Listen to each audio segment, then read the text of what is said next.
You didn't know how those songs were created. You had no idea how many awful, crappy takes it took of rhymes of Jay-Z or Dr. Dre to get to the point of The Chronic. You only got the finished, shiny version of it. Now, fans want to know what you're working on. They want to see photos of lyric sheets. They want to see a piano version. They want to see how songs go from sucky to amazing. And in fact, you know, even right now, Olivia Rodrigo's song Driver's License is #1 for the 4th straight week. Debuted at #1 on the Billboard Hot 100. There's only 15 songs in music history that has been #1 from a debut of a first song on Billboard. She was posting her going through that song 6 months ago, you know, strumming on the guitar, trying to figure out what the song was. And she would say, guys, I hope you like it. It's a work in progress. And then when the song came out, she had hundreds of millions of people that had already felt like they had worked through that song with her. So when it was finally out, it was like a journey to the final process of it. Now, what you don't see is maybe that she was already signed to the major label. Maybe that song was already finished. And this is maybe her process, which was maybe. I'm not saying it is. I'm not saying it's fake news. I have no inside information. But I've been in parts where I'm telling artists to start filming their work in the studio so that when the song is ready to come out 2 weeks beforehand, start posting that stuff. It's a great idea. So it's not a question of that the audiences are willing to take bad. They're willing to happily follow their artists through the process of things, which would have never happened before. Makes sense. Wow. That's some... Does the final product have to be of a certain quality, or that doesn't seem to matter as much anymore either? It's more about the song itself. No, I think, you know, I think all those truisms of final quality and connection with the song mattered back in 1920, and they matter 100 years from that and to that. The quality of the songs, I mean, are they sounding better? Probably not. Are they more melodic? To me, not really. I mean, I listen to classic rock artists or artists that have been around for 50 years tell me that in some of the hits that are going on, their choruses wouldn't even make a verse in their song. But that's okay. Right. Wow. That's their music, you know? Yeah. Well, it's just, it's almost like the ability to create a song from committee. You should have every minute detail of the song be a melodic structure, but it's really not. It's almost like it's a vibe, you know. And I don't say this because I'm old, because I am.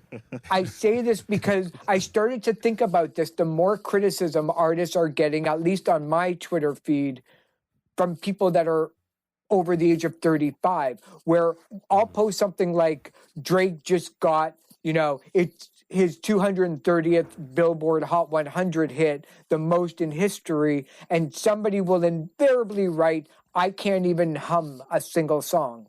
And it's like, it's not for you, you know, white accountant from, you know, from Cincinnati. Like, it's not, to hum better. you know, but then look, I mean, even some of the best songs that have completely stuck in people's minds, like I Got a Feeling by the Black Eyed Peas or Old Town Road, there are people who will just not like that kind of music, but I think it's Very genius, you know?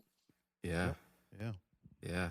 Wow. You are, you're very interesting to chat with. I have a couple more questions. I know our time is running short with you, unfortunately, but yeah, that's okay. Go for it. You have these really cool 1-minute tips for artists. I thought that was fascinating. Maybe borderline genius. So I'm going to ask you a couple of the questions I came across. Yeah. Who's the most creative person that you know? Wow. You know, the reason why I ask these silly questions on Twitter and I tell everybody else is because I don't want to answer them. The most creative person I know. You know what? It's probably going. I'm probably going to have to say Kevin Drew, who's the owner of Arts and Crafts Records. Not only does he work with artists like Gord Downie from the Tragically Hip and Andy Kim, but he works with a lot of new artists, and I think he just has a real good eye for things. The creative artist that I don't know is probably Taylor Swift. I mean, just go to her Instagram. She's like, here's me with my squad. Here's me with my cats. Here's me sleeping on a plane by my single. Here's me, walking in the park. Here's me making gifts for people that they don't know. Here's me spending $50,000 on a student that needs money by my album. And I think she's utterly fascinating because she makes the narrative of her songs match up perfectly to where her life is. So, yeah, I would say her. What are some things on social media that you see artists do that you would probably caution them to maybe stop doing? Giving their opinion. Oh. I agree. The artists have to understand that the minute that they talk about something that they feel, they could potentially lose at least 50% of their audience. So that's okay. Right. Just don't be surprised when you post about Donald Trump or Joe Biden, no matter how good and powerful you think both those people are.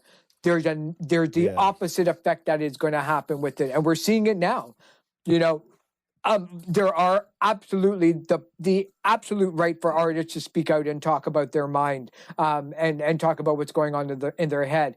Just don't be surprised when you start telling people to wear a mask when you go outside. Something that is so universally accepted is not when you find out that it is universally accepted. When I post about wear a mask, I can't wait until I get the virus. There are people who will unfollow me because they believe that while they are typing this on their phone and having social media apps on their phone, following them, tracking them while they do Waze on their phone, there are people that are complaining that there is a microchip in the virus while they are on their phone tracking. So, hypocrisy is not one of human beings' finest points. But I would, it's not so much that I tell them to not do this or say this, but whenever we kind of get into the whole, look, people have to know who you are as a person in order for them to really follow you and like you. They'll love your song, but if they really want to turn into a hardcore fan, they have to know who you are. Be really, really cautious of that, because even where you stand politically, and cancel culture, which is probably the worst thing that ever happened to social media, where, actors and actresses are getting canceled based on who they're voting for. It never used to be like that. It never used to be like that. Yeah. So part of it is thank God we all know now what kind of people they are. But it's also wow, it's okay if somebody disagrees with you. For sure. God forbid.